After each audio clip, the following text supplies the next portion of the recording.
Hi friends, നമുക്ക് FFPL tournament സ്റ്റാർട്ടായ വിവരം നമുക്കെല്ലാവർക്കും അറിയാം. ഫ്രീ ഫയർ പ്രോ ലീഗ് ടൂർണമെൻറ്റിൽ നമുക്കെല്ലാവർക്കും റെഡിയും കൂടി ലഭിക്കും എന്ന് കൺഫേം ആയിരിക്കുകയാണ്. ജനുവരി 30 ഫൈനൽ നടക്കും. നമുക്കെല്ലാവർക്കും മൈൽ സ്റ്റോൺ കാണാൻ സാധിക്കും. അതുമാത്രമല്ല, നമുക്ക് ലഭിക്കാൻ പോകുന്നത് റെഡിയും കോഡ് ആയിരിക്കും. എന്തൊക്കെ റിവാർഡ്സ് ആണ് നമുക്ക് റെഡിയും കോഡ് മുഖേന ലഭിക്കാൻ പോകുന്നത് ചോദിച്ചാൽ, നമുക്കെല്ലാവർക്കും FFICയും FFACയും എന്ന് പറഞ്ഞിട്ടുള്ള രണ്ട് ടൂർണമെൻറ്റിൽ നമ്മുടെ ഫ്രീ ഫയറിലേക്ക് വന്നിട്ടുണ്ടായിരുന്നു. അപ്പോൾ നമുക്കെല്ലാവർക്കും ടോക്കൺസ് ലഭിച്ചിട്ടുണ്ടായിരുന്നു. ആ ടോക്കൺസ് ഉപയോഗിച്ച് നമുക്കെല്ലാവർക്കും ക്ലെയിം ചെയ്യാൻ പറ്റുന്നത് ഗ്ലോവാൾ സ്കിന്നും പിന്നെ ഗണ്ണിൻ്റെ സ്കിന്നൊക്കെ ആയിരുന്നു. അതുപോലുള്ള റിവാർഡ്സ് ആണ് ഫ്രണ്ട്സ് നമുക്ക് ലഭിക്കാൻ പോകുന്നത്. നമുക്ക് ടോക്കൺസ് ലഭിക്കും റെഡിയും കോഡ് മുഖേന നമുക്ക് ജനുവരി 30.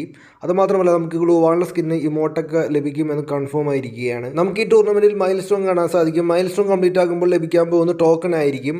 ആ ടോക്കൺസ് ഉപയോഗിച്ച് നമുക്ക് ഇഷ്ടമുള്ള, അതായത് ഇമോട്ട് വേണോ ഗ്ലോവാൾ വേണോ എന്ന് നമുക്ക് തിരഞ്ഞെടുക്കാം. ജനുവരി 30 ഒരു വൈകുന്നേരം 6 PM സ്റ്റാർട്ട് ചെയ്തിട്ട് രാത്രി ഒരു 9 അല്ലെങ്കിൽ 10 ഒക്കെ ആകുമ്പോഴേക്കും നമുക്ക് ലഭിക്കാൻ പോകുന്നത് റെഡിയും കോഡ് ആയിരിക്കും. അതുമാത്രമല്ല, നല്ല മാസമായിട്ടുള്ള മൈൽ സ്റ്റോൺ കാണാൻ സാധിക്കും. അതായത് ആ മൈൽ സ്റ്റോൺ കംപ്ലീറ്റ് ആകുമ്പോഴേക്കും ഫ്രണ്ട്സ് നമുക്ക് എല്ലാവർക്കും ടോക്കൺസ് ലഭിക്കുന്നത്. പിന്നെ നമുക്ക് കുറച്ച് റിവാർഡ്സ് ലഭിക്കാൻ ചാൻസ് ഉണ്ട് എക്സ്ട്രാ ആയിട്ട്. എന്തായാലും ഗ്ലൂവാളും പിന്നെ നമുക്ക് എല്ലാവർക്കും ഇമോട്ടും കൺഫേം ആയിരിക്കുകയാണ്. നമുക്ക് എന്തായാലും നമുക്ക് ഈ രണ്ട് റിവാർഡ് നമുക്ക് എടുക്കാം. അതിൽ നമുക്ക് ഏതെങ്കിലും ഒരു റിവാർഡ് ആയിരിക്കും ഫ്രണ്ട്സ് നമുക്ക് എടുക്കാൻ സാധിക്കുന്നത് ടോക്കൺസ് ഉപയോഗിച്ചിട്ട്. ഓക്കെ, നിങ്ങൾക്ക് എന്താണ് അഭിപ്രായം? താഴെ കമന്റ് ബോക്സ് അറിയിക്കുക. അതുമാത്രമല്ല, വീഡിയോ ഇഷ്ടപ്പെട്ടാൽ നമുക്ക് സബ്സ്ക്രൈബ് ചെയ്യുക, ലൈക്ക് അടിക്കുക, ഷെയർ അടിക്കുക, മാക്സിമം സപ്പോർട്ട് തരിക. അപ്പോൾ okay friends, thanks for watching.